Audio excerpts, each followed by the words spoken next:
అందరికీ నమస్కారం. మీరు వినబోతున్న కథ అమూల్య. రచించిన వారు ఎద్దనపూడి సులోచన రాణి గారు. పెద్ద హాలు నిండా ఆడవాళ్ళు. హాలుకి మధ్యగా రంగురంగు దీపాలతో పూలగుత్తిలా అమర్చబడ్డ దీపతోరణం. ఆ తోరణం నుంచి ప్రసరిస్తున్న రంగురంగు కాంతులు హాలుని ఇంద్రధనుస్సులా ఉన్నట్టు చూపుతున్నాయి. హాలు నిండా వరుసల ప్రకారం అమర్చివేసిన కుర్చీలు, వాటికి దూరంగా కుడివైపు గోడవారగా కొన్ని బెంచీలు కలిపివేసి వాటి మీద తివాచీలు పరిచి తాత్కాలికంగా ఏర్పరిచిన చిన్న స్టేజీ. ఆ స్టేజీ మీద ప్రపంచమంతా ముంచుకుపోయినట్టు మొహం ముడుచుకుని కూర్చున్న ఓ పసిమొహం. స్టేజీ మీద హాల్లో హడావుడిగా అటూ ఇటూ తిరుగుతున్న ఆడవాళ్లల్లో ఆ చిన్న పాపని ఎవరూ పట్టించుకున్నట్లు లేరు. చాలామంది వరుసగా వేసిన కుర్చీలను వదిలేసి చిన్న చిన్న గుంపులుగా చేరి ఏవేవో కబుర్లు చెప్పుకుంటున్నారు. ఇద్దరు ముగ్గురు ఆంగ్లో ఇండియన్స్ కాబోలు భుజాలు లేని గౌన్లతో ఓ పక్కగా కుర్చీలో కూర్చుని వచ్చిపోయేవారిని, హాలుని, స్టేజి మీదున్న పాపని కలియ చూస్తున్నారు. కొంతమంది ఫలాహారాలు వాటి కాబోలు ఎడంవైపుగా ఉన్న గది గుమ్మంలో నుంచి లోపలికి వెళ్ళి తిరిగొస్తున్నారు. ఆ తిరిగొస్తున్న వారికి గుమ్మం దగ్గర రక్షక భటుల్లా నిటారుగా నిలబడ్డ ఇద్దరు పొడుగాటి సన్నటి అమ్మాయిలు కిల్లీలు ఏవో పేపర్ పొట్లాలు అందిస్తున్నారు. అంతా ఆడవాళ్లే, ఒక్క మగపురుగు లేదు. కొంతమంది చిన్నపిల్లల్ని తప్పిస్తే మొత్తానికి హైదరాబాదులో అన్ని రకాల జాతులకు కోవలకు చెందిన ఆడవాళ్ళందరూ దాదాపుగా ఇక్కడ కనిపిస్తూనే ఉన్నారు. ఇంతమంది ఆడవాళ్ళని ఒక్కచోట తన 20 ఏళ్ల జీవితంలో ప్రప్రథమంగా చూస్తున్న వాసంతి ఆశ్చర్యంగా కళ్ళు పెద్దవి చేసుకుని చూస్తోంది. ఒక్క తలే చూస్తే ఎన్ని రకాలో. తట్టంతా చుట్టలు చుట్టి వాటి మీద బుట్టెడు పూలు పెట్టిన వాళ్ళు కొంతమంది అయితే, కొంతమంది అసలే జడ వేసుకోనట్లు భుజాలు సగభాగం దాకా వదిలేసి అక్కడి నుంచి 2 అల్లికలు అల్లినట్లున్నారు. ఇంకా కొంతమంది పీచుల్లా ఉన్న 2 జడలు వేసుకున్నారు. కొంతమంది చక్కగా పొడుగాటి జడలు వేసుకుని వాటిపైన నాగారం, చంద్రవంక లాంటివి పెట్టుకుని చివర జడకుప్పలు పెట్టుకున్నారు. ఇంకా కొంతమంది నడినెత్తి మీదకి రిబ్బన్ పువ్వులా వచ్చేట్లు అదేదో అజంతా బొమ్మల్లా ముడేసుకున్నారు. జుట్టుని ఎన్ని రకాలుగా అలంకరించుకోవచ్చో వాసంతికి తెలిసిపోయింది. ఒక్క జుట్టే కాదు, బట్టలు, బొట్టు, గాజులు ఎంత నాజూగ్గా, ఎంత సహజంగా అలంకరించుకోవచ్చో వాసంతికి మొదటిసారిగా అర్థమైంది. జుట్టు, కట్టు, బొట్టు వాటి కోసం ఆడవాళ్ళు ఎన్ని రకాలు కావాలనుకుంటారో, ఎంత తాపత్రయపడతారో అనిపిస్తుంది వీళ్ళని చూస్తుంటే. ఎంతైనా పుట్టినరోజు పేరుతో ఇంత హడావుడా, చిన్న పెళ్లి చేసినంత పుట్టినరోజే ఇంత వైభవంగా చేస్తుంటే ఇహ పెళ్లికి ఎంత హడావుడి పడతారో. బందరు దగ్గర ఓ పక్కా పల్లెటూరులో పుట్టిన వాసంతికి ఇదంతా కొంచెం విచిత్రంగానే ఉంది. స్టేజీ మీద పాపకి అందరూ ఏవో బహుమతులు తీసుకెళ్లి ఇస్తున్నారు. ఆ పాపకి పక్కగా ఒంటి నిండా దగదగ మెరిసే రాళ్ల నెక్లెస్తో, పట్టెడు వెడల్పు గల జరీ అంచు పట్టుచీరతో గట్టిగా బిగించినట్లున్న ఓ స్థూలపాటి వయసు మళ్లిన సుహాసిని బహుమతులు తెస్తున్న వాళ్ళని వాడి చూపులతో చూస్తూ నఖశిఖ పర్యంతం పరిశీలిస్తోంది.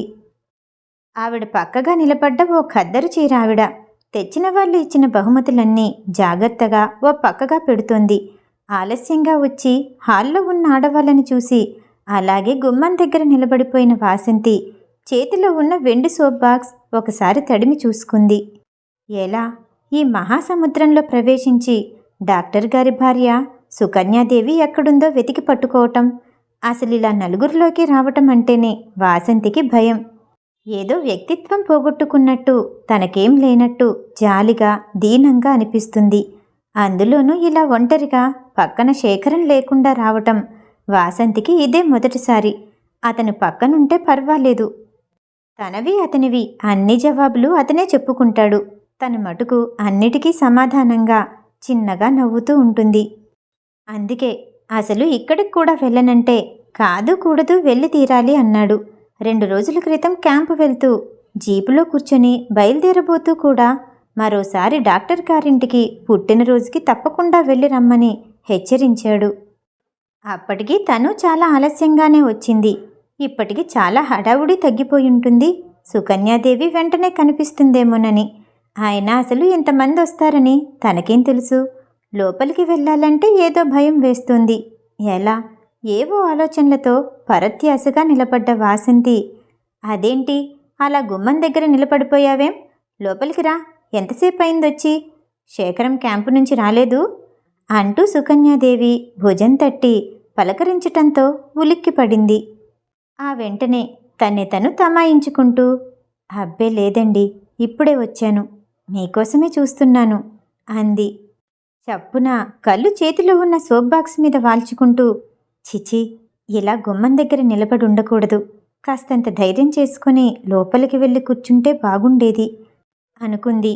మంచిదానివే, నయం, నే వెంటనే చూశాను కాబట్టి సరిపోయింది, అసలు చూడకనే పోదును. మా అక్కయ్య కూతురొచ్చి గుమ్మం దగ్గర పాలరాతి బొమ్మలా నిలబడ్డ ఆ అమ్మాయి ఎవరు పిన్ని అంటే తిరిగి చూశాను. సుకన్యాదేవి నవ్వుతూ వాసంతిని చేయి పట్టి తీసుకొచ్చి ముందు వరుసలో ఉన్న ఓ కుర్చీలో కూర్చోపెట్టింది. ఆవిడింకా ఏదో చెప్తుండగా, వెళ్తున్నానండి అంటూ ఎవరో రావటం వల్ల వాసంతిని కూర్చోపెట్టి వస్తానని వెళ్ళిపోయింది. క్షణంలో వచ్చిన వ్యక్తిత్వం మళ్ళీ పోయినట్లనిపించింది. వాసంతికి ఎవరూ మాట్లాడేవాళ్ళు లేరు. పైపెచ్చు దూరంగా కూర్చున్న ఇద్దరు ముగ్గురు నైలాన్ చీరల అమ్మాయిలు ఒకళ్ళ తర్వాత ఒకళ్ళు వాసంతిని తిరిగి తిరిగి చూసి వాళ్ళల్లో వాళ్ళు ఏంటేంటో చెప్పుకుంటున్నారు. వాళ్ళు చెప్పుకునేదేంటో వాసంతికి వినిపించటం లేదు. ఒకవేళ తనిలా కళ్ళు పెద్దవి చేసుకుని చూస్తోందని వెర్రిమొహంలా ఉంది, తెలుస్తూనే ఉందనుకుంటున్నారేమో, లేకపోతే తన బట్టల్ని గురించి చెప్పుకుంటున్నారేమో. వాసంతి కళ్ళు వాల్చుకొని చీరవంక చూసుకుంది. తెల్లటి పాలనురుగులాంటి చీర. ఈ చీరంటే శేఖరానికి చాలా ఇష్టం. శేఖరం గుర్తుకొచ్చేసరికి వాసంతి మొహంలో భయం బెరుకుతనం పోయి ఉల్లాసం వచ్చింది. క్యాంపులో ఈ పాటికి ఏం చేస్తున్నాడో, ఆఫీసులో అతను చాలా గంభీరంగా ఉంటాడని, అందరూ భయపడతారని, మళ్ళీ ఎవరిని ఏమి అనడని చెప్తాడు రాజు. ఎక్కడ తను, ఎక్కడ శేఖరం? అదృష్టం అంటే ఇదే కాబోలు. మీ ఆయనంటే సామాన్యం కాదమ్మోయ్. పెళ్లికాని ఆడపిల్లల గుండెల్లో మెరుపు, పెళ్ళైన ఆడపిల్లల గుండెల్లో నిట్టూర్పు. శేఖరంతో తన పెళ్లి స్థిరపడిన తర్వాత తన్ని పెళ్లి కూతుర్ని చేసినప్పుడు కొత్త బట్టలతో ఆశీర్వాదం కోసం నమస్కరించడానికి వెళ్ళినప్పుడు అన్న మామయ్య మాటలు తనెలా మర్చిపోతుంది? అప్పుడే అక్కడే నిలబడ్డ అక్కయ్య, ఇహ అందరి గుండెల్లోనూ నిట్టూర్పే మామయ్య, ఒక్క వాసంతి మొహంలోనే మెరుపు అంది. ఆ రోజు అవేవో తమాషా మాటలనుకుంది. కానీ ఎంత నిజం. కానీ చిత్రం అన్ని విధాలా ఉన్న అతను తనలో ఏం చూశాడో మరి. చూసేందుకేముంది? అదృష్టం దయతలిచి తన పక్కన నిలబడింది, అంతే. ఇవే మాటలు తను ఓసారంటే అతను, లేదు వాసంతి, నీలో నేను చాలా చూశాను. ఏం చూశానో చెప్పమని అడక్కు. ఒకప్పుడు నాలో ఉండి ప్రస్తుతం పోగొట్టుకున్నదంతా నీలో చూశాను అన్నాడతను. తనకా రోజు ఆ క్షణం చాలా బాగా గుర్తుంది. ఆ రోజు ఆదివారం. రాజేంద్రనగర్లో కిద్వాయి గార్డెన్ కాటేజ్ రిజర్వ్ చేయించుకున్నారు. ఎప్పుడో గాని శేఖరానికి అంత తీరిక దొరకదు. ఆ రాత్రి ఎంత బాగుంది. కాటేజ్ పక్కనున్న పచ్చగడ్డి మంచుతో తడిసి కొద్దిగా చల్లగా ఉంది. తెల్లటి వెన్నెల, స్వచ్ఛమైన మనసులా. చుట్టుపక్కల శబ్దమే లేదు. కొంచెం దూరంలో ఉన్న చెవుల పిల్లులు గుసగుస తప్ప కాటేజ్ మధ్యగా శబ్దం చేస్తూ దొర్లే నీళ్లు. వెన్నెట్లో పచ్చగడ్డి మీద శేఖరం జేబు రుమాలు వేసుకుని కూర్చున్న తన ఒళ్ళో శేఖరం తల. ఎన్ని యుగాల అనుభవం కలిగింది తనకి. అలా ఎన్ని కోట్ల సంవత్సరాలు బ్రతికితే మటుకు విసుగొస్తుందా? కాలం నిలిచిపోతే బాగుండు అనిపించింది. ఎలా నిలుస్తుంది కాలం? తనకు చేతనైతే సూర్యుడిని, చంద్రుడిని ఏ లోయల మధ్యకైనా విసిరేసేది. అవును, వాటి నుంచేగా ఈ రాత్రింబవళ్ళు. అవి చెయ్యలేని తను శేఖరం చేతి గడియారం తీసి దూరంగా దాచేసింది. అతన్ని గురించి తను ఎంతగా ఆలోచిస్తున్నా ఈ క్షణంలో అతనేం చేస్తుంటాడో ఎందుకో మరి. తనున్నప్పుడు ఓ విధంగా, లేనప్పుడు ఇంకో విధంగా ఉంటాడు. బహుశా గంభీరంగా ఉండటం అలవాటైపోవటమే కారణం కావచ్చు. రేపు సాయంత్రానికి గాని రాడు క్యాంపు నుంచి. రేపు సాయంత్రం ఎప్పటికి రాను? మళ్ళీ గడియారం మీద కోపం. తన ఈ ఆలోచనలన్నిటినీ శేఖరం తమాషాగా చెప్పించుకొని నవ్వుతాడు. అతనికి తెలీదుగా అతని కోసం ఓ మంచి వార్త ఉందని. పాపం, అన్నం సరిగ్గా సహించకపోతే వాంతులు చేసుకుంటుంటే ఎంత కంగారు పడ్డాడో. అసలు ప్రతి నిమిషం, ప్రతి మాట అతను విలువ చేకూరుస్తాడా లేక తను ఊహించుకుంటుందా? మొన్న క్యాంపుకి వెళ్ళబోతుంటే తన్ని దగ్గరికి తీసుకుని తొందరగా వచ్చేస్తానని, భయపడొద్దని చెప్తూ, నేను వచ్చేలోగా నువ్వు కొంచెం సన్నపడాలి అన్నాడు. అది నిజమే. అంతన్నం సహించకపోయినా, ఏం తినకపోయినా తను బాగానే ఉంది. ఒంటి రంగుకు కూడా ఏదో మెరుపొచ్చింది. తను లావవటం శేఖరానికి ఇష్టం లేదని తనకి తెలీదు. అందుకే అంది, ఏం లావైతే? అసలు నేను కొంచెం లావుగా ఉంటేనే బాగుంటానని అందరూ అంటారు. అబ్బబ్బే, అదేం కాదమ్మాయి. లావయ్యే రోజులు ముందున్నాయి. ఇప్పుడొద్దు. నువ్వు లావైపోయి కూర్చున్న చోటు నుంచి కదలకపోతే అంటుండగానే, మీది మరీ విచిత్రం. అంత లావెందుకవుతాను అంది. ఎంతైనా వద్దు. నేను క్యాంపు నుంచి వచ్చేసరికి చేతులు చాచుకొని పరిగెత్తుకొస్తావు చూడు, బంగారు తీగలా ఉంటావు. లావైతే బాగుండదు. నువ్వసలు పరిగెత్తలేవు. పరిగెత్తినా నేను చూడలేను. ఇద్దరూ నవ్వుకున్నారు. అంత బాగా మాట్లాడి, అంత హుషారుగా మాట్లాడిన తన్ను దగ్గరికి తీసుకోవటంలో ఒళ్ళు వేడిగా ఉందని, వద్దు, నీకు ఒంట్లో బాగాలేదు, నేను క్యాంపు క్యాన్సిల్ చేసుకుంటానని కూర్చున్నారు. ఆ రోజు అసలు ఉదయం నుంచే ఒంట్లో బాగాలేదు. ఆ క్రితం రోజే లేడీ డాక్టర్ సుశీలకి ఫోన్ చేస్తే ఆవిడ లేదు, ఎక్కడికో వెళ్ళిందన్నారు. క్యాంపు వెళ్లే హడావుడిలో ఉన్న శేఖరం కూడా పట్టించుకోలేదు. తను అంత అనుకోలేదు. ప్రయాణమయ్యి జీపులో సామానంతా పెట్టించి బట్టలు వేసుకొని టై కట్టుకుంటున్న శేఖరం తను లోపలికెళ్ళి కాఫీతో తిరిగొచ్చేసరికి టై విప్పి టేబుల్ మీద పారేసి వచ్చి పడక కుర్చీలో పడుకున్నాడు. తనకు తెలుసు, అతను వెళ్ళి తీరాలి. చాలా ముఖ్యం. డాక్టర్ సుశీల రాగానే పిలిపించుకుంటానని, లేకపోతే నేనే వెళ్తానని ఎన్నో చెప్పి ఒప్పిస్తే గాని అతను లేచి మళ్ళీ టై కట్టుకోలేదు. లేదు, నేను సరిగ్గా చూడనే లేదు. నీ మొహం చాలా పీక్కుపోయింది తెలుసా? అతని మొహంలో బాధకి తనకి నవ్వు వచ్చింది. కానీ అదెంత హాయి. ఒకళ్ళ మనసు కోసం ఆదుర్దపడటం అనేది ఎంత గొప్ప విషయం. మరో అరగంటలో వెళ్ళిపోయాడు. వెళ్ళిన తర్వాత తనకెంత దిగులో. మళ్ళీ అతన్ని కళ్ళతో చూస్తానా అనిపిస్తుంది. ఆ మర్నాడు సుశీల వచ్చింది. వస్తూనే ఆవిడ వేసిన మొదటి ప్రశ్నకి తనిచ్చిన జవాబులోనే చెప్పేసింది. ఆ తర్వాత పరీక్ష కూడా చేసి నవ్వుతూ, ఆడపిల్ల మగపిల్లవాడా అని అడిగింది.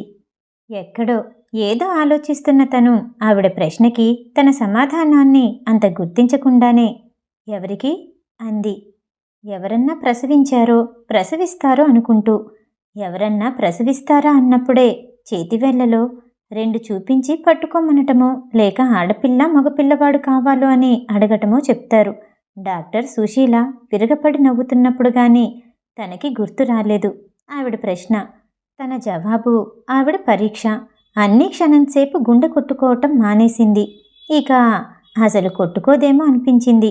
కానీ వెంటనే, మీకే, శ్రీమతి వాసంతీధర్కి అంటుండగానే ఆగిపోయిన గుండె రెట్టింపు వేగంతో కొట్టుకోవటం మొదలుపెట్టింది. కూర్చున్న కుర్చీకి తన శరీరం అంటుకుపోయినట్లయింది. ఏంటి తనకా? పాప? ప్రపంచం అకస్మాత్తుగా మారిపోదేం? వస్తువులన్నీ ఇలాగే ఉంటాయే? కిటికీ తలుపులన్నా కదలవే?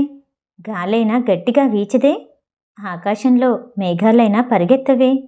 గుమ్మం అవతల వరండా దిగువగా పచ్చటి చెట్ల మీద పడి మెరుస్తున్న సూర్యకాంతి పకపక నవ్వదే? ఏం జరిగిందేం? ఇదేంటి ఇలా ఆలోచిస్తుందే తను? నిజంగానా? జీరపోయిన గొంతుతో డాక్టర్ సుశీల వంక చూస్తూ అంది. మీరు భలే తమాషాగా చూస్తారండి. కళ్ళల్లో అన్ని భావాలు కదులుతున్నాయేంటి? నిజంగానే చెప్తున్నాను. వారు క్యాంపు నుంచి రాగానే మొదట నాకు బహుమతి ఇప్పించాలి. కాన్పు అది నేనే చూస్తాను. నల్లగా పొడుగ్గా ఉన్న సుశీల తెల్లటి పళ్ళన్నీ తలుక్కుమన్నట్లు నవ్వి అంది. ఆవిడ వైపే తదేకంగా చూస్తున్న వాసంతికి ఆవిడ చేతిలో ఓ పసికందుని తెల్లటి తువ్వాలతో తుడుస్తూ, మీ పోలికండి. ముక్కు మటుకు తండ్రిది పునికి పుచ్చుకున్నాడు. బాబు చాలా ఆరోగ్యంగా ఉన్నాడు. చూశారా?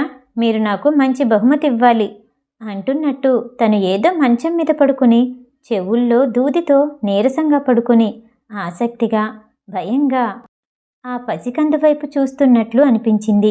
తనసలు ఎప్పుడు అంతే. ఉన్న విషయానికి, జరుగుతున్న క్షణానికి పదింతలు ముందుకు దూసుకుపోయి ఆలోచిస్తుంది. ఈ క్షణంలో ఇప్పుడు జరుగుతున్న దాని గురించి ఎప్పుడూ ఆలోచించదు.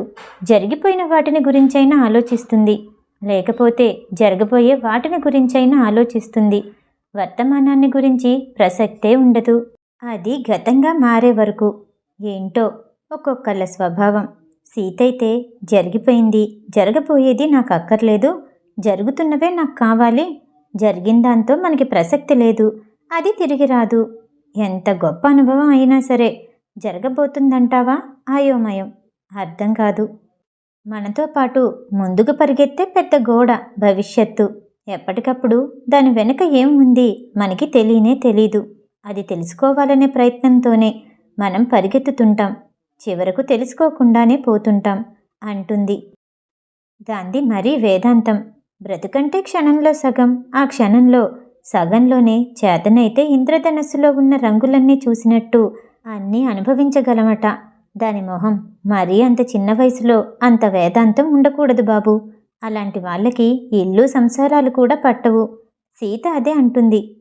భర్త గాని పిల్లలు గాని ఇవన్నీ ఓ బాధ్యత కింద, మనం చెయ్యవలసిన పనుల కింద తీసుకోవాలి అంటుంది. తనకి శేఖరం ఎప్పుడూ లోకంగా కనిపిస్తాడు గాని బాధ్యతగా అనిపించదు. తనకి పిల్లలు కావాలి, భర్త కావాలి, అన్నీ కావాలి. రేపు తనకు కూడా ఓ పాప పుడితే ఇలాగే పుట్టినరోజు చేసుకోదు? తనప్పుడు ఎలా ఉంటుంది? శేఖరం చెప్పినట్టు లావయ్యి నిండుగా జడ మానేసి మెడ మీదికి చుట్టతో ఉంటుంది కాబోలు. అమ్మో, ఇలా చిన్నగా ఉంటేనే బాగుంటుంది. చిన్నతనం మన నుంచి వెళ్ళిపోతుంటే ఎంత బాధేస్తుంది. అందుకే కాబోలు మనకు తెలియకుండానే మనం పెద్దవాళ్ళైపోతూ ఉంటాం. చాలాసేపటి నుంచి తదేకంగా ఆలోచిస్తున్న వాసంతి ఎవరో వచ్చి పలకరించటంతో ఈ లోకంలో పడింది. ఆ వచ్చినమ్మాయి సుకన్యాదేవి అక్క కూతురు కాబోలు. పిన్ని మిమ్మల్ని లోపలికి పిలుస్తుంది అంటూ వచ్చింది. ఇదేంటి, చాలాసేపయింది. వాసంతి కంగారుగా లేచి నిలబడింది. హాల్లో చాలా భాగం ఖాళీ అయిపోయింది. గోడవారుగా కూర్చున్న ఆంగ్లో ఇండియన్స్ వెళ్ళిపోయారు. హాల్లో చాలా కొద్ది మంది మిగిలారు. స్టేజీ కూడా ఖాళీ అయింది. వాసంతి దిక్కులు చూడటం మానేసి తన్ని పిలవటానికి వచ్చిన అమ్మాయిని ఎక్కడికి రావాలి అంది. లోపలికి, అక్కడ ఫలాహారం చేసి మళ్ళీ వచ్చి కూర్చుందురుగాని. దూరంగా కూర్చుని అంతకుముందు వాసంతిని చూసి నవ్వుతూ కబుర్లు చెప్పుకున్న అమ్మాయిల వంక మెడ తిప్పి చూసి నవ్వుతూ అంది ఆ అమ్మాయి. వాళ్ళని చూసేసరికి వాసంతికి మళ్ళీ దిగులు ముంచుకొచ్చింది. వాళ్ళింకా అలానే చూస్తూ ఉన్నారు. రండి అని పిలుస్తున్న అమ్మాయితో ఎలాగో లోపలికి వెళ్ళబోయింది వాసంతి. గుమ్మానికి కొంచెం యువతలుండగానే ఆ ముగ్గురు అమ్మాయిలు వాసంతి వైపు వచ్చారు. పరిచయం చెయ్యాలా? ఇదిగో వీళ్ళు నా స్నేహితురాళ్ళండి. ఈమె వాసంతి అని శేఖరం గారి భార్య. వారు మా బావగారు మంచి ఫ్రెండ్స్ అంది. వాళ్ళ ముగ్గురికి నమస్కారాలు చేసింది వాసంతి. అందులో మధ్య అమ్మాయి అంది, మిమ్మల్ని చూసిన తర్వాత మీతో తప్పకుండా పరిచయం చేసుకోవాలనిపించిందండి. మీ కళ్ళు చాలా బాగున్నాయి. ఇందాకట్నుంచి మీ వంకే చూస్తున్నాను. వాసంతి కళ్ళు కిందకి వాలిపోయాయి. అంత ధైర్యంగా నిర్మహమాటంగా మొహం మీద చెప్పేస్తున్న అమ్మాయి వంక కళ్ళెత్తి చూడటం కూడా భయమనిపించింది. ఈ అమ్మాయి కథలు రాస్తుందిలే అందుకు అంది మరో అమ్మాయి. అది అనవసర ప్రసంగం. మొదటమ్మాయి కసిరింది. పేరడిగింది వాసంతి. జవాబు చెప్పింది. ఆ అమ్మాయి ఆ పేరు వాసంతికి పరిచయమే. కథలు కూడా బాగానే ఉంటాయి. కానీ అమ్మాయి వయసు తక్కువగా ఉందే, అంత మంచి కథలు రాయటం ఎలా వస్తుంది అనుకుంటున్న వాసంతికి, పదండి లోపల పిన్ని వెయిట్ చేస్తుంది అంది సుకన్యాదేవి అక్క కూతురు. మరోసారి వాళ్ళ ముగ్గురికి నమస్కారం చేసి వాసంతి యువతలకొచ్చింది. అప్పటికే సుకన్యాదేవి బయటకొచ్చేసింది. మీరు లోపలికెళ్ళండి. చూడు గిరిజా, వాసంతిని లోపలికి తీసుకెళ్ళు. ఇక్కడ అహల్యాదేవి వెళ్తానంటున్నారు, పంపిస్తాను. వెళ్ళు లోపలికి వాసంతి, సిగ్గుపడకు. మాటలు చెప్తూనే హడావుడిగా వెళ్ళిపోయారు. గిరిజ లోపలికి వెళ్తుండగా వాసంతి చటుక్కున చేయి పట్టి ఆపి, మీ అక్కయ్య కూతురెక్కడా అంది, చేతిలో ఉండిపోయిన సోప్ బాక్స్ గుర్తుకు రావటంతో. ఎవరు, జయంతా? అక్కడ ఆ గదిలో ఉందే అంది గిరిజ. వాసంతి తల తిప్పి చూసింది. గిరిజ చూపించిన గదిలో జయంతి, ఆవిడ పక్కన ఆ లావుపాటి ఆవిడ, ఖద్దరు చీర ఆవిడ ఉన్నారు. నువ్వొక్క పని చేసి పెట్టు, నేను వెళ్తూ ఉంటాను. నువ్విది మీ జయంతికి ఇచ్చేసిరా అంది. అదేంటి, మీరే ఇవ్వండి గిరిజ అనుమానంగా చూస్తూ అంది. అలా కాదు, వారి పేరు చెప్పి నువ్విచ్చేసిరా బతిమాలుతున్నట్టుగా అంది వాసంతి. క్షణంసేపు వాసంతి మొహంలోకి చూసిన గిరిజ సోప్ బాక్స్ తీసుకుని వెళ్ళింది. ఎంత త్వరగా ముగించుకొని బయటపడితే అంత బాగుండు. ఏరి, ఇక్కడిందాక రక్షక భటుల్లా నిలబడ్డ అమ్మాయిలు లేరే, పోయారే అనుకుంటూ తల వంచుకుని లోపలికి వస్తున్న వాసంతికి అలాగే తల వంచుకుని గబగబా లోపల నుంచి వస్తున్న మరో వ్యక్తి టకీమని తల కొట్టింది. ఇద్దరూ ఒక్కసారి అబ్బా అనుకుని దెబ్బ తగిలిన చోట పట్టుకొని తలెత్తి చూశారు. సారీ, చూడలేదు అంది అవతల వ్యక్తి. వసంత ఎత్తే ఉంది, కానీ 4-5 సంవత్సరాలు పెద్దదిలా ఉంది. పొడుక్కి తగ్గ లావుతో మనిషి హూందాగా ఉంది. చాలా అందంగా ఉంది. శరీర సౌష్ఠవానికి చక్కగా అతికినట్లున్న చీర, జాకెట్. కానీ జాకెట్ చేతులు భుజాలు దిగువగా పొట్టిగా చాలా బిగుతుగా ఉన్నాయి. చెవులకి చీర రంగుతో కలిసే ద్రాక్ష గుత్తుల్లా ఉన్న ప్లాస్టిక్వి ఉన్నాయి. పెదవులకి రంగుంది, కానీ రంగు వేసుకున్నట్లు లేదు. చాలా సహజంగా ఉంది. సారీ, దెబ్బ తగిలిందా అంది ఆవిడ నవ్వుతూ. లేదు, పర్వాలేదు.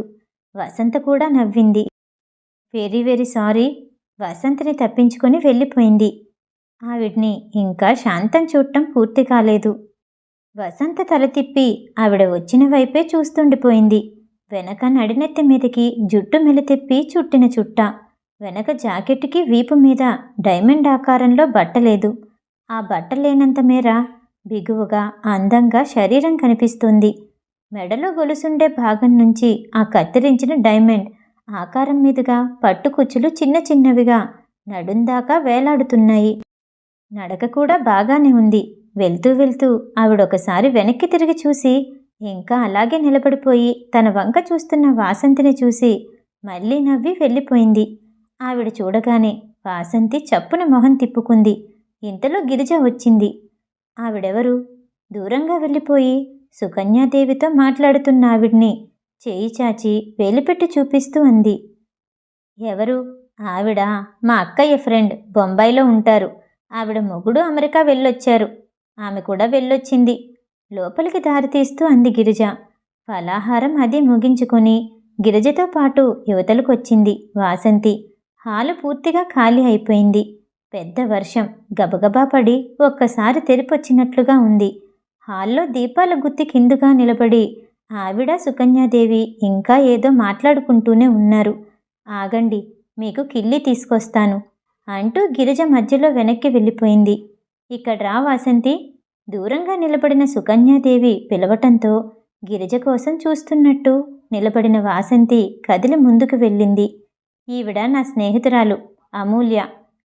ఈవిడ పేరు అమూల్య. మనిషిలానే పేరు కూడా చక్కగా అమూల్యంగానే ఉంది అనుకుంది. వసంత చేతులు జోడించి నమస్కరించింది. నీ పేరేంటి? వాసంత అంది ఆవిడ బాగా దగ్గరకొచ్చి. ఆవిడ చూపుల్లో ఇందాకటి మార్ధవం, లాలిత్యం రెండూ లేవు. అవేవో చురకలు వేసినట్లు అవి తగిలిన చోటల్లా గుచ్చుకుంటున్నట్లు ఉన్నాయి.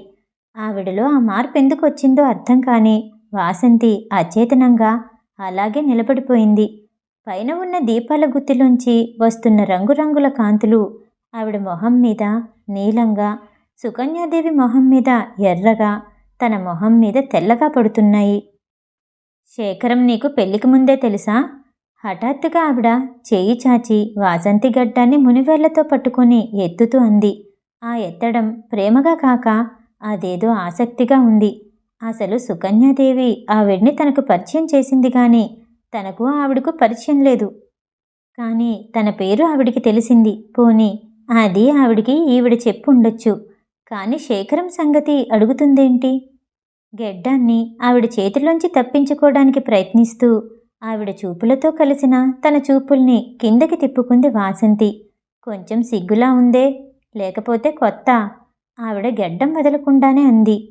పైనుంచి వస్తున్న రంగురంగుల కాంతులు, ఎదురుగుండా ఈవిడ వింత ప్రవర్తన, నిశ్శబ్దంగా ఉన్న హాలు, చాలాసేపటి నుంచి కూర్చుని అలసిపోయినట్లుగా అదో మాదిరిగా ఉన్న వాసంతికి అదేదో కలలో ఎక్కడో ఒంటరిగా కూర్చుని ఆలోచిస్తున్న ఓ దృశ్యంలా అనిపిస్తోంది. ఆవిడ ప్రశ్నకేదో సమాధానం చెప్దామని అనుకుంటుండగానే హఠాత్తుగా వెనక నుంచి వసు అనే పిలుపు వినిపించటంతో ముగ్గురు ఉలిక్కిపడి వెనక్కి తిరిగారు. అరే, మీరా, ఎప్పుడొచ్చారు? రేపు కదూ రావాల్సింది. గిరుక్కున వెనక్కి తిరిగి వాసంతి శేఖరాన్ని చూడటంతోనే ఒక్క పరుగులో దగ్గరకొచ్చింది. మీరు రేపు సాయంత్రం కానీ రారనుకున్నాను. ఎలా వచ్చారు? సంతోషంతో వికసించిన మొహంతో వాసంతి భర్త చేయి తన చేతిలోకి తీసుకోబోయింది. కానీ శేఖరం వాసంతిని గమనించటం లేదు. అతని చూపులు దూరంగా నిలబడ్డ వస్తువు మీద రెప్ప వాల్చకుండా చూస్తున్నాయి. తన చేయి పట్టుకోబోతూ అడ్డుగా వచ్చిన వాసంతిని పట్టి పక్కకి లాగాడు. ఆశించిన ఈ ప్రవర్తనతో తెల్లబోయిన వాసంతి శేఖరం చూస్తున్న వైపు చూసింది. దూరంగా రంగురంగు దీపాల గుత్తి కింద నిలబడ్డ అమూల్య తల కొంచెంగా పక్కకి పెట్టి అదో రకమైన చిరునవ్వుతో టీవీగా నవ్వుతూ శేఖరం వైపు చూస్తోంది. శేఖరం కూడా చూస్తున్నాడు. కానీ బాధగా, అసహ్యంగా, కోపంగా ఉన్నాయి ఆ చూపులు. వాసంతికి అవి పరిచయం లేవు. 1-2-3 సార్లు ఆవిడ వంక, శేఖరం వంక కొయ్య బొమ్మలా నిలబడిపోయిన సుకన్యాదేవి వంక తల తిప్పి చూసింది వాసంతి. పద పోదాం. హఠాత్తుగా భార్య భుజం చుట్టూ చేయి వేసి తిప్పేస్తూ అన్నాడు శేఖరం. అదేంటి? రండి లోపలికి, వెళ్దురుగాని. చలనం తెచ్చుకున్న సుకన్యాదేవి ముందుకు వస్తూ గబగబా అంది. అక్కర్లేదు. ముందే మీరు నాకు చెప్పినట్టయితే వాసంతిని ఇక్కడికి రానిచ్చేవాడిని కాదు. కఠినంగా జవాబిచ్చిన శేఖరం మరుక్షణంలో వాసంతి చేయి పట్టి ముందుకు గుంజుకుపోయాడు. ఎవరావిడ? ఎందుకిలా చేస్తారు? శేఖరం లాక్కొస్తుంటే వచ్చేస్తున్న వాసంతి వెనక్కి తిరిగి చూస్తూ అంది. ఆవిడింకా అలాగే నిలబడి ఉంది. కానీ ఈసారి మొహంలో టీవీగా ఉన్న ఆ చిరునవ్వు లేదు. 5 నిమిషాల్లో చేరవలసిన దోవ వదిలి చుట్టూ తిప్పి అరగంటకు కానీ ఇంటికి తీసుకురాలేదు శేఖరం. దోవలో మళ్ళీ తనే అడిగింది, ఎవరావిడ, మీకు తెలుసా అని. కానీ శేఖరం జవాబు చెప్పలేదు. పెదవులు బిగించి రోడ్డుని తదేకంగా చూస్తున్నాడు. మరోసారి ఏదో అడగబోయింది వాసంతి. వాసంతి కళ్ళల్లో గిర్రున నీళ్లు తిరిగాయి. మధ్య తనేం చేసిందని? అసలిలా మధ్యలో క్యాంపు నుంచి రావటమేంటి? పోని వచ్చారు. కానీ వచ్చారన్న సంతోషం లేకుండా ఇదేంటి? కళ్ళ నుంచి ఉబికి బుగ్గల మీదకి జారుతున్న నీళ్ళని తుడుచుకోవడానికి ప్రయత్నించలేదు. తుడుచుకుంటే అతనికి ఏడుస్తున్నట్లు తెలుస్తుంది. అతను రాగానే తను ఎన్ని చెప్పాలనుకుంటోంది? అన్నీ పోయాయి. నిటారుగా కూర్చుండిపోయింది వాసంతి. ఇంటికి వస్తూనే అలవాటు ప్రకారం కారుని గ్యారేజ్లో పెట్టకుండానే వరండా మెట్ల ముందు వదిలేసి శేఖరం లోపలికొచ్చి గదిలో కుర్చీలో కూలబడ్డాడు. మాటా పలుకు లేకుండా. శేఖరాన్ని అలా మొదటిసారిగా చూస్తున్న వాసంతికి అతని దగ్గరికి వెళ్లే సాహసం లేక హాల్లో కిటికీ దగ్గర అలాగే నిలబడిపోయింది. ఎవరసలావిడ? శేఖరం ఎందుకలా అయ్యాడు? వాసంతికి తల పగలు కొట్టుకున్న అర్థం కావటం లేదు. గదిలోకొచ్చేసిన శేఖరం లైటు తీసేసి బూట్లు కూడా విప్పుకోకుండా పడక కుర్చీలో వాలిపోయాడు. హఠాత్తుగా అతనిలో శక్తి అంతా పోయినట్లుంది. మళ్ళీ అమూల్య ఎందుకు కనిపించినట్లు? 4 సంవత్సరాల క్రితం 2 సంవత్సరాల దాంపత్య జీవితంలో నరకం చూపించి తన్ని కాదని, అసమర్థుడని తీసిపారేసి మరొకరితో కలకత్తా వెళ్ళిపోయిన అమూల్య మళ్ళీ ఎందుకొచ్చింది తన జీవితంలోకి? అమూల్యతో జీవితం, కలకత్తా నుంచి రాసిన ఆఖరి ఉత్తరం అన్నీ కలిపి తన్ని మనశ్శాంతికి దూరం చేసి, పిచ్చివాడిలాగా చేసి దేశాల వెంట తరిమాయి. ఎలాగో కోలుకున్నాడు. పగిలిన హృదయపు ముక్కలు ఏరిచ్చింది వాసంతి. వాటిని వాసంతి అమాయకపు హృదయం సాయంతో అతుక్కు పెట్టుకుంటున్నాడు. మళ్ళీ వచ్చింది అమూల్య. అమూల్యని ఎదిరించే సాహసం తనకెప్పటికీ రాదా? ఇప్పుడు మరోసారి పిచ్చివాడిని చేయటానికే పనిగట్టుకునొచ్చిందా అమూల్య? వాసంతి, పిచ్చి వాసంతి ఇదంతా చూసి ఏమనుకుంటుందో. తన మొదటి భార్య బ్రతికుందని వాసంతికి తెలీదు. శేఖరం కుర్చీలో లేచి కూర్చుని వసు అని పిలిచాడు. పిచ్చి పిల్ల. అసలే కాస్తంత వాటిని గంపంతగా ఊహించుకొని కళ్ళు పెద్ద పెద్దవి చేసుకుని చూస్తుంటుంది. ఒకవేళ అమూల్య భర్త ఇక్కడ ఉద్యోగరీత్యా వస్తే తన ఈ ఉద్యోగాన్ని, ఈ ఊరిని వదిలేసి వాసంతిని తీసుకొని ఏ పల్లెటూరికైనా పారిపోతాడు. ఇక్కడికి రా, లైటు వెయ్యి. నెమ్మదిగా వస్తున్న అడుగుల చప్పుడు విని మళ్ళీ వెనక్కి వాలి పడుకున్నాడు శేఖరం. వాసంతి లైటు వేసి ఇంకా చేతిని అలా స్విచ్ మీదనే ఉంచి శేఖరాన్ని గమనిస్తోంది. అలా నిలబడ్డావేం, దగ్గరికి రా, చేయి చాపి ఇస్తూ అన్నాడు. మీరలా ఎందుకున్నారు? ఆవిడెవరు అనే ప్రశ్న మళ్ళీ నాలుక చివరిదాకా వచ్చి ఆగిపోయింది. ఎలా ఉన్నాను? నాకు ఒంట్లో బాగాలేదు, అందుకే తిరిగొచ్చేశాను. నిజం, భోంచేద్దాం పదా. లేచి సరిగ్గా కూర్చొని వంగి కాలిబూటు విప్పుకుంటూ అన్నాడు. ఆ రాత్రి అతను నిద్రపోలేదు. వాసంతి కూడా నిద్రపోలేదు. చాలా రాత్రైన తర్వాత మంచం మీద నిద్ర లేకుండా అటూ ఇటూ దొర్లుతున్న అతన్ని చాలాసేపటి నుంచి గమనిస్తున్న వాసంతి లేచి కూర్చొని, ఉన్న విషయం ఏంటో పైకి చెప్తే కొంతైనా మనశ్శాంతి లభిస్తుంది. ఏ విషయమైనా భార్యతో చెప్పటానికి జంకెందుకు చెప్పండి? మీ ఆనందంలోనే కాదు, మీ బాధలో కూడా నాకు భాగం ఇవ్వాలి. శేఖరం వాసంతి మాటలకి జవాబివ్వలేదు. కానీ బోర్లాగా పడుకొని దిండులో తలదాచుకొని బాధగా అటూ ఇటూ కదులుతున్నాడు. పోనీలేండి, మీకంత చెప్పటానికి ఇష్టం లేకపోతే చెప్పొద్దు. మీరు నిజంగా ఒంట్లో బాగాలేకనే తిరిగొచ్చినట్లయితే నిద్రపోవటానికి ప్రయత్నించండి. శేఖరం జుట్టులోకి వేళ్లు పోనిస్తూ ఆప్యాయంగా అంది. ఆడవాళ్ళని అనుభవాలు చిత్రంగా ఎదిగిపోయేటట్లు చేస్తాయి. ఎందుకో 2 గంటల క్రితం తనకి ఇప్పటికీ చాలా తేడా కనిపిస్తోంది. వాసంతికి ఏదో పెద్దరికం వచ్చేసింది హఠాత్తుగా. ఉన్నట్టుండి వాసంతి చెయ్యి తీసుకుని గట్టిగా పట్టుకొని, నువ్వు నాకు ఈ ప్రశ్నకి జవాబు చెప్పు. నేను ఈ ఉద్యోగం, ఈ డబ్బు లేకుండా ఎక్కడికి రమ్మంటే అక్కడికొస్తావా? అతనేం మాట్లాడుతున్నాడో వాసంతికి అర్థం కావటం లేదు. శేఖరం తిరిగి సరిగ్గా పడుకొని భార్య చెయ్యి కళ్ళ కాంచుకుంటూ, చెప్పు వాసు, ఏదీ మనిద్దరిని విడదీయలేదని చెప్పు. నువ్వు నన్ను పెళ్లి చేసుకున్నావని, ఎప్పుడూ నా పక్క వదలనని చెప్పు. నా మనశ్శాంతి దూరం కాదని చెప్పు. చెప్పవు? కళ్ళు మూసుకొని అంటున్న అతను హఠాత్తుగా కళ్ళు తెరిచి 2 చేతులు చాచి దగ్గరికి లాక్కుంటూ, చెప్పు, చెప్పు, ఎలాంటి పరిస్థితిలోనూ నన్ను వదిలిపెట్టి వెళ్ళనని చెప్పు. అబద్ధమైనా సరే ఇప్పటికిలా చెప్పు, మనసారా చెప్పు. తమ భుజాలు విరిగిపోతాయేమో అన్నంత గట్టిగా పట్టుకొని పిచ్చిగా చూస్తున్న భర్త కళ్ళల్లోకి లోతుగా పరీక్షగా చూసింది వాసంతి. అతని కళ్ళు దేన్నో ఒకసారి పోగొట్టుకొని మరోసారి పోగొట్టుకుంటానేమోననే భయంతో ఉన్నాయి. ఆవిడెవరో ముందు చెప్పండి. శేఖరం చప్పున వాసంతిని వదిలేసి మొహం పక్కకి తిప్పుకున్నాడు. పోనీ నన్నేం చేయమంటారో చెప్పండి. మరోసారి కళ్ళల్లో తిరగబోతున్న నీళ్ళని బలవంతాన ఆపుకోవడానికి ప్రయత్నిస్తూ అంది. ఆవిడ అమూల్య, ఎలాగో అన్నాడు శేఖరం. అవును, అది ఆవిడ పేరు. అయితే ఆవిడేమైనా మీ మొదటి భార్యకి బంధువా? కాదు, అమూల్యే. నీకు తెలీదు, నా మొదటి భార్య బ్రతికుందని, నన్ను వదిలేసి పారిపోయిందని. వాసంతికి నోటమాట రాలేదు. ఏంటిది, ఏంటిది? మనసులో ఎవరో దిగులుగా ఏడవబోతున్నారు. ఆవిడ చచ్చిపోలేదు? శేఖరం మొహంలోకి చూస్తూ అంది. వాసంతికి హఠాత్తుగా నీరసం వచ్చేసింది.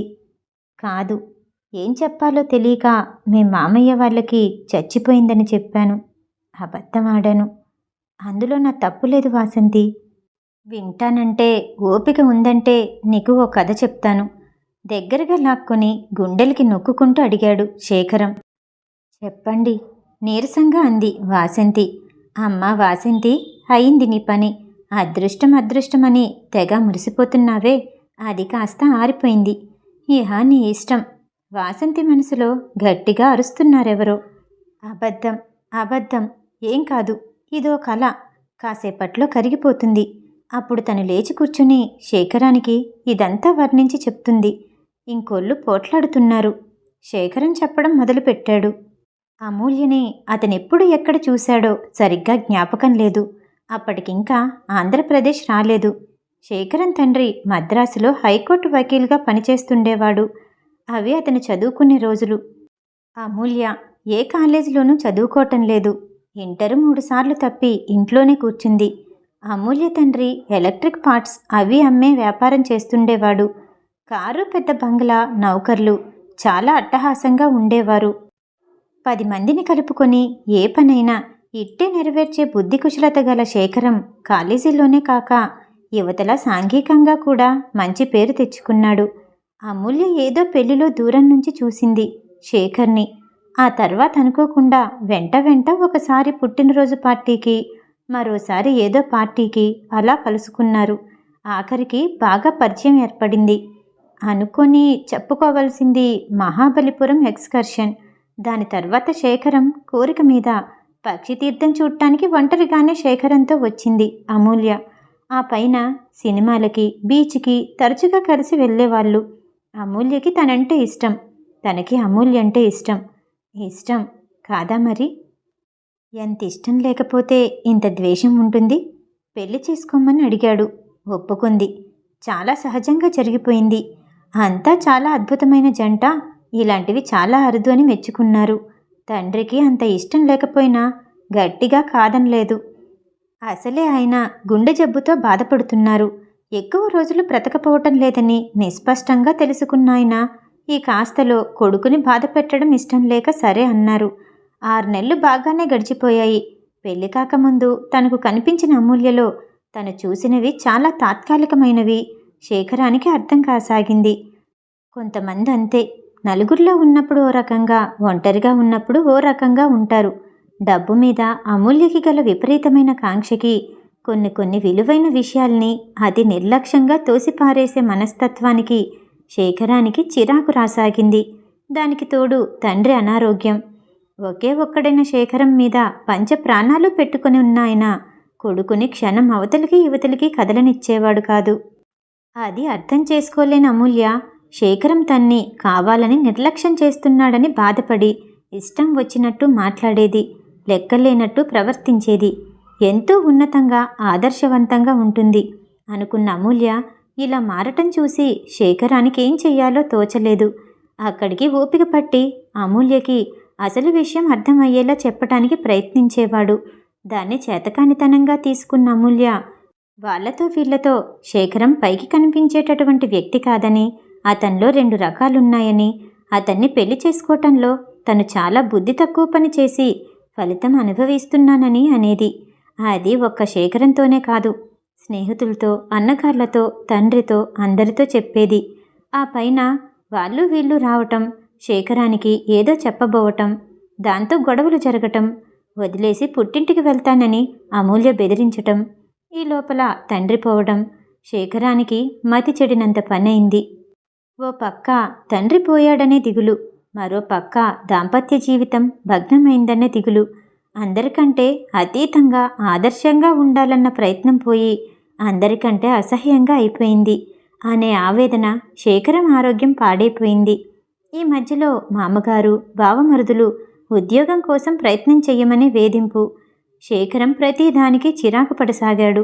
ఒకరోజు ఏదో డబ్బు విషయంలో పెద్ద గొడవ జరిగి అమూల్య తండ్రి దగ్గరికి వెళ్ళిపోయింది. వెళ్ళిపోతూ పోతూ మెల్లో మంగళసూత్రాన్ని తీసి, నువ్వింత చేతకానివాడివని తెలిస్తే చచ్చినా పెళ్లి చేసుకునేదాన్ని కాను అంటూ మొహాన విసిరికొట్టింది. ఆ వెళ్ళిపోవటం ఆకర్ణ.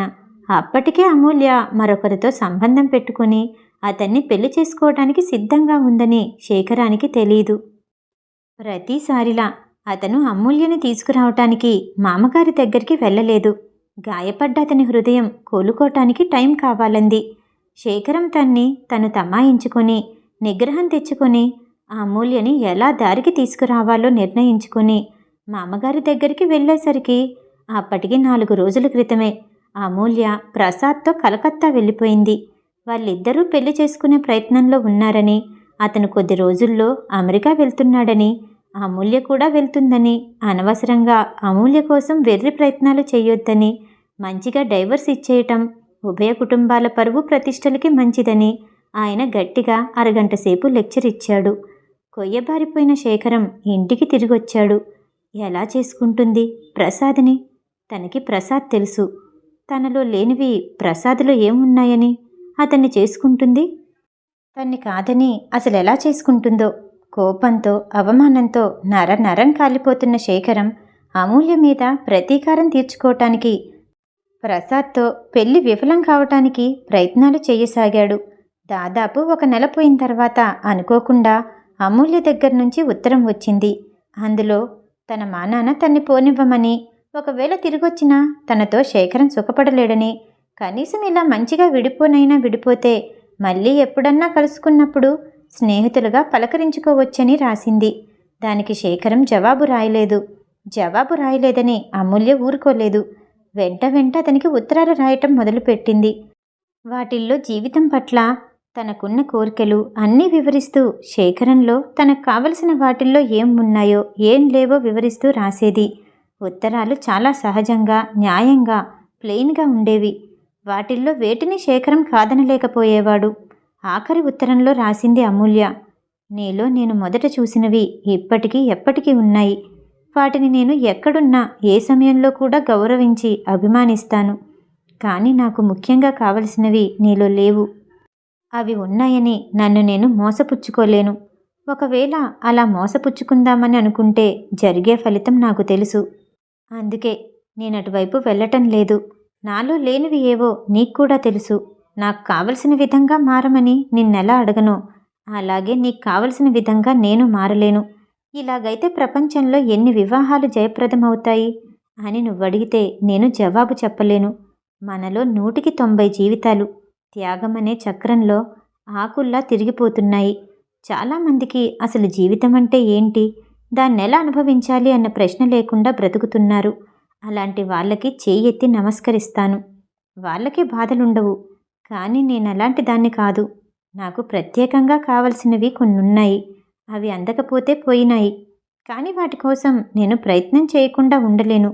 ప్రసాద్ని నేను చేసుకుంటున్నానంటే అతనేదో మహా పొడి చేశాడని, ధీరుడని, అందరికీ అతీతుడని కాదు.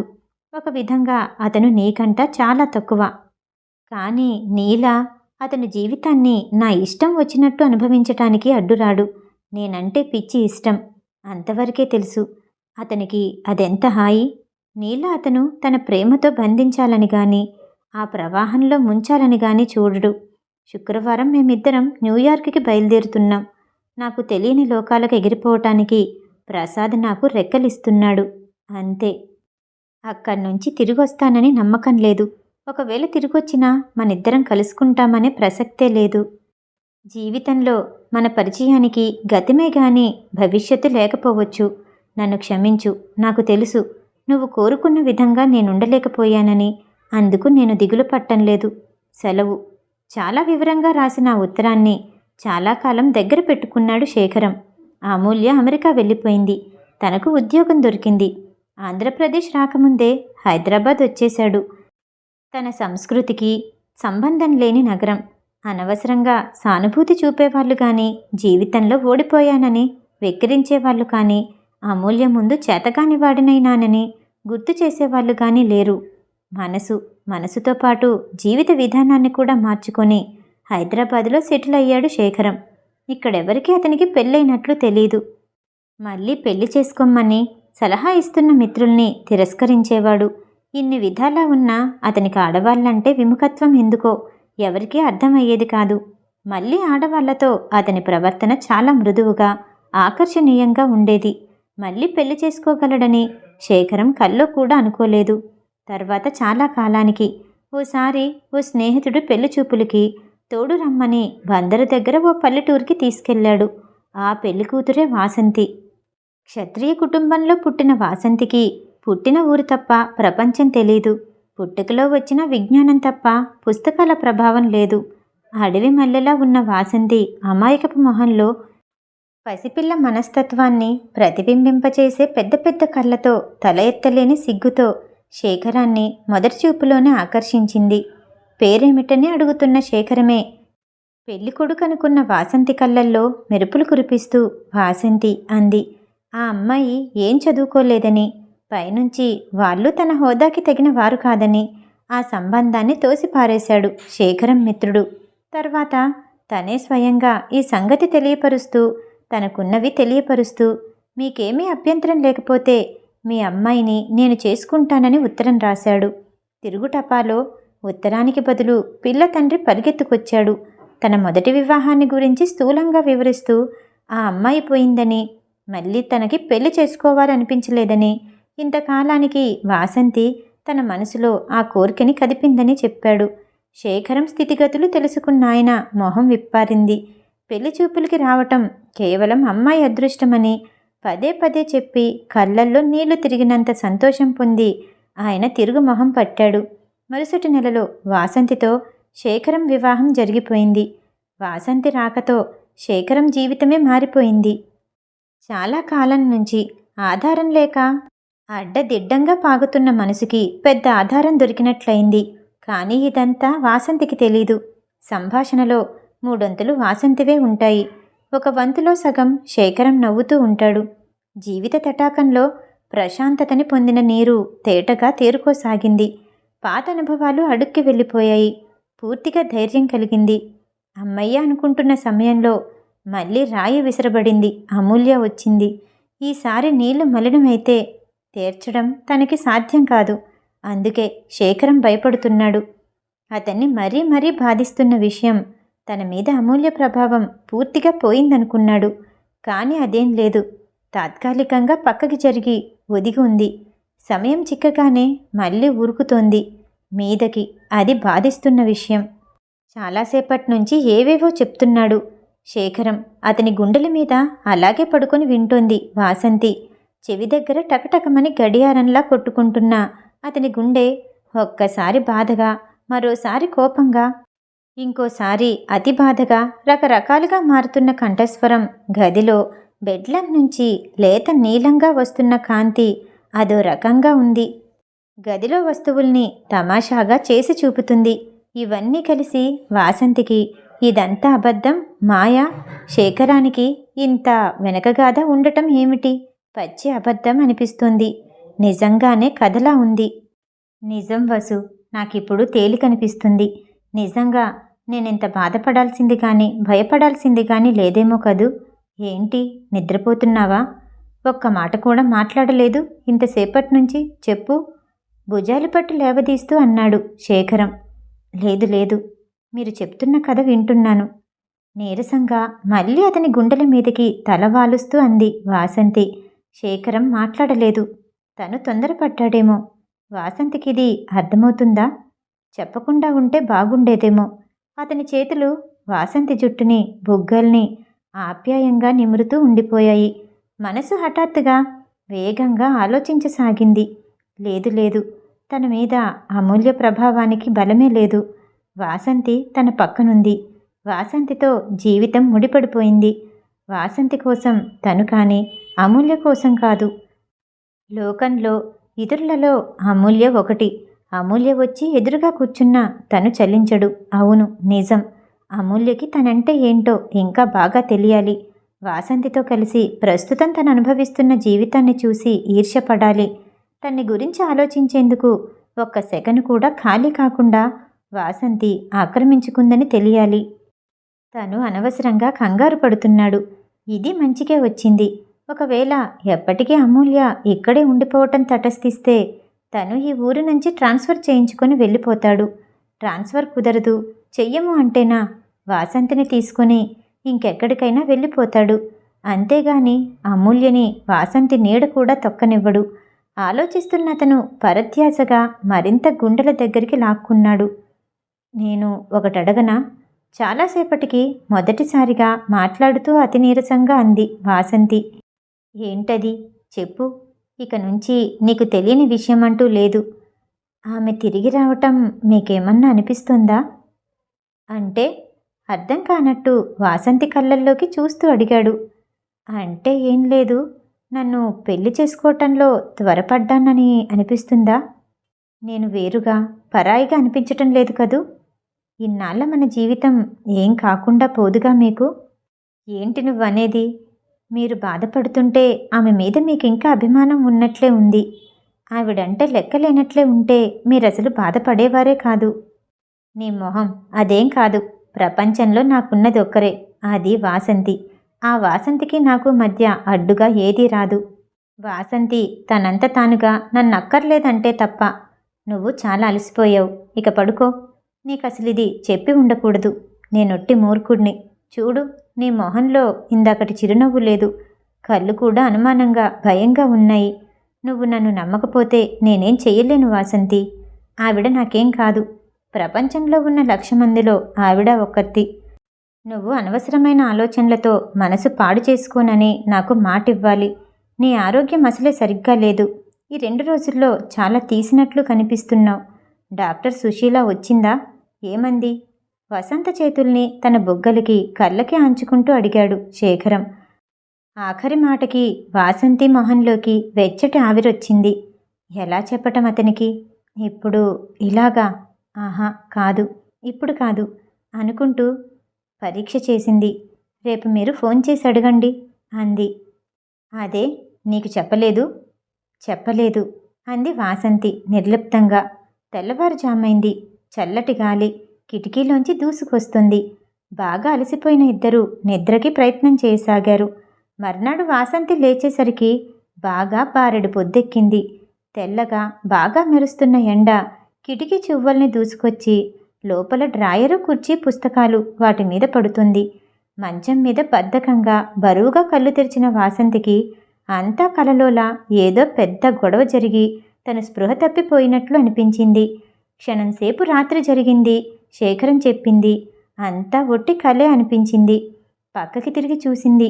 కానీ శేఖరం లేడు. ఒళ్ళంతా బరువుగా బాధగా ఉంది. జ్వరం తగిలిందని థర్మామీటర్ చూపింది.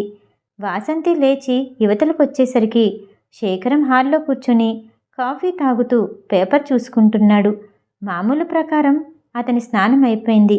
వాసంతి మెల్లగా వచ్చి శేఖరం కుర్చీ పక్కన నిలబడింది. మెలకువ వచ్చిందా? కళ్ళు చాలా ఎర్రగా ఉన్నాయి. ఇంకొంచెం సేపు పడుకోపోయావా? నిద్ర చాలేదులా ఉంది కదూ? నవ్వుతూ చేయి తీసుకుని ఏదో చెప్పబోతున్నాడు శేఖరం. హఠాత్తుగా వాసంతి వంగి మోకాళ్ళ మీద కూర్చుని అతని చేతుల్లో మొహం దాచుకుని ఏడుస్తూ, రాత్రి చెప్పిందంతా అబద్ధం కదూ? అబద్ధమని చెప్పండి. నాకేదో భయం వేస్తోంది అంది. శేఖరం క్షణంసేపు మాట్లాడలేదు. తర్వాత చాలా తగ్గు స్థాయిలో, చాలా నిశ్చలంగా, నెమ్మదిగా, అవును, అదంతా అబద్ధమే. నీకు కల్పించి చెప్పానులే. రాజు వాళ్ళు వస్తారు. వెళ్ళి మొహం కడుక్కొనిరా. ఇదేంటి వేడిగా ఉందే ఒళ్ళు? జ్వరం వచ్చిందా? హఠాత్తుగా ఆదుర్దగా చేయి పట్టి లేవదీస్తూ అన్నాడు. వాసంతికి జ్వరం బాగానే వచ్చింది. డాక్టర్ సుశీలకి ఫోన్ చేశాడు. ఆవిడ డ్యూటీ మీద ఉందని, సాయంత్రంగానే రాలేనని ఎవరిచేతో చెప్పించింది. ఆ రోజు శేఖరం ఆఫీసు మానేశాడు. వాసంతి పక్కనే కూర్చొని చాలా మామూలుగా అవి ఇవి చెప్తూ తమాషాలు చెప్పి నవ్విస్తూ కూర్చున్నాడు. వాసంతిని విడిచి కనీసం ముందు హాల్లోకి కూడా వెళ్ళలేదు. ఇష్టం లేకపోయినా శేఖరం కోసం చారు అన్నం తింది వాసంతి. 12 అయింది.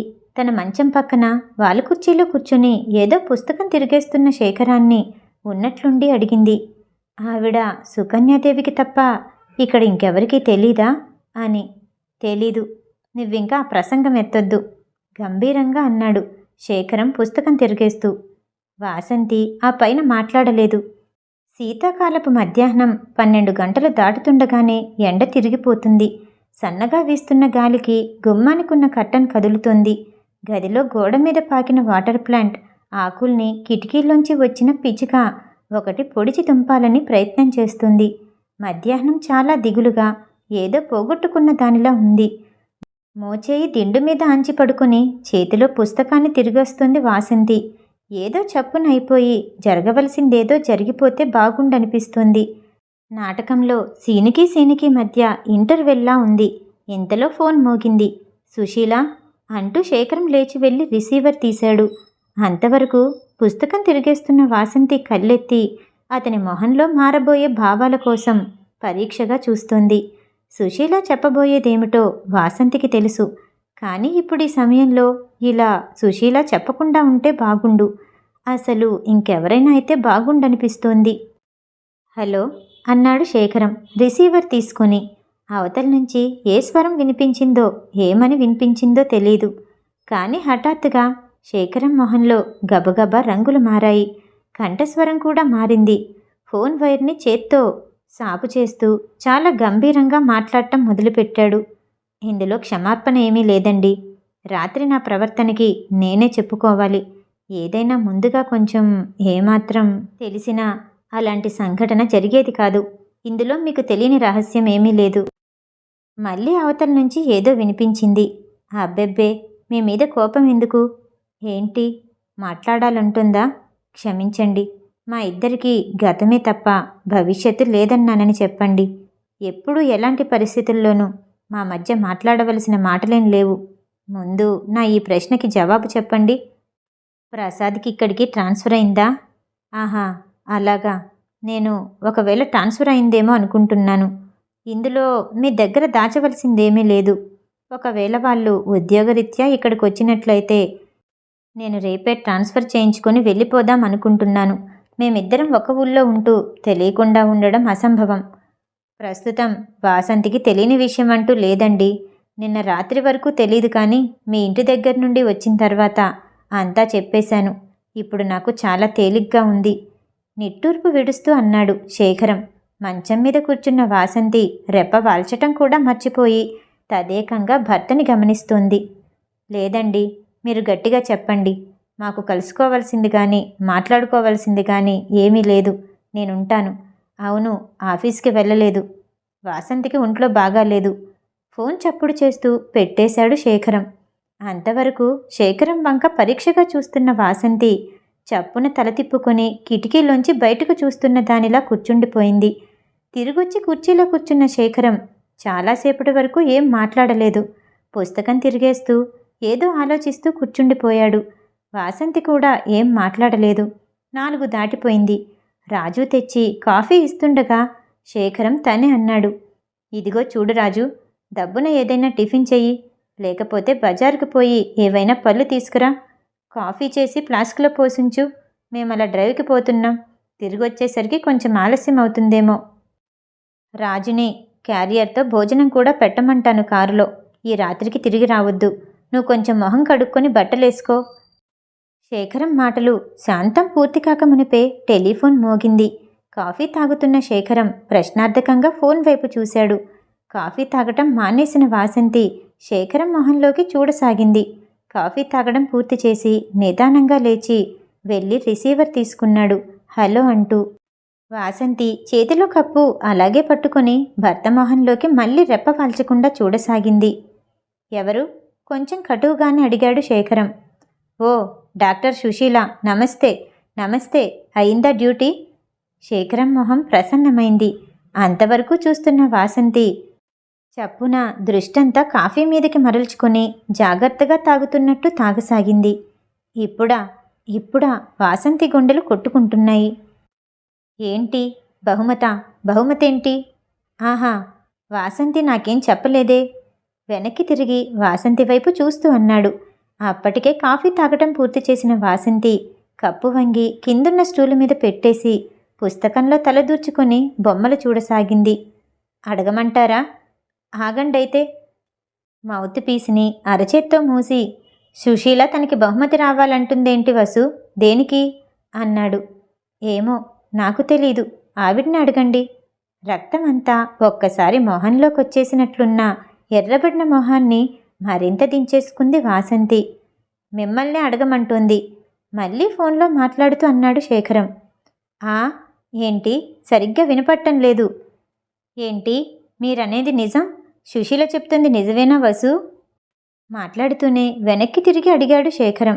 పుస్తకంలో మొహం దించుకుంది జవాబుగా వాసంతి. Thank you Susheela. మీకు స్పెషల్ పార్టీ ఇస్తానని ప్రామిస్ చేస్తున్నాను. నేను ఉంటాను. ఫోన్ పెట్టేశాడు శేఖరం. ఫోన్ పెట్టేసిన శేఖరం వెంటనే పరిగెత్తుకుని దగ్గరకు వచ్చేయలేదు. క్షణంసేపు అలాగే నిలబడిపోయి భార్యని చూసి ఆ తర్వాత నెమ్మదిగా వచ్చి మంచం మీద పక్కగా కూర్చున్నాడు. నిజమా వసు? నాకింతవరకు చెప్పలేదే? తన భుజం చుట్టూ చెయ్యి వేసి అడుగుతున్న శేఖరం మాటలు వింటూనే వాసంతి చప్పున పుస్తకం వదిలి అతని ఒళ్ళో తలదాచుకుంటూ, రాగానే చెప్పాలనుకున్నాను, కానీ టైం దొరకలేదు. అందులో ఈ గొడవలో అసలెలా చెప్పాలో తెలియలేదు. నా కోసం నువ్వింత మంచి వార్త దాచుకునుంటే నేను నిన్నెంత బాధించానో కదూ. క్షమించు వాసంతి. ఏదో అనబోతున్న శేఖరాన్ని చేత్తో వారిస్తూ, ముందు నాకిది చెప్పండి. మీకెలా అనిపిస్తుంది? సంతోషంగా లేదు?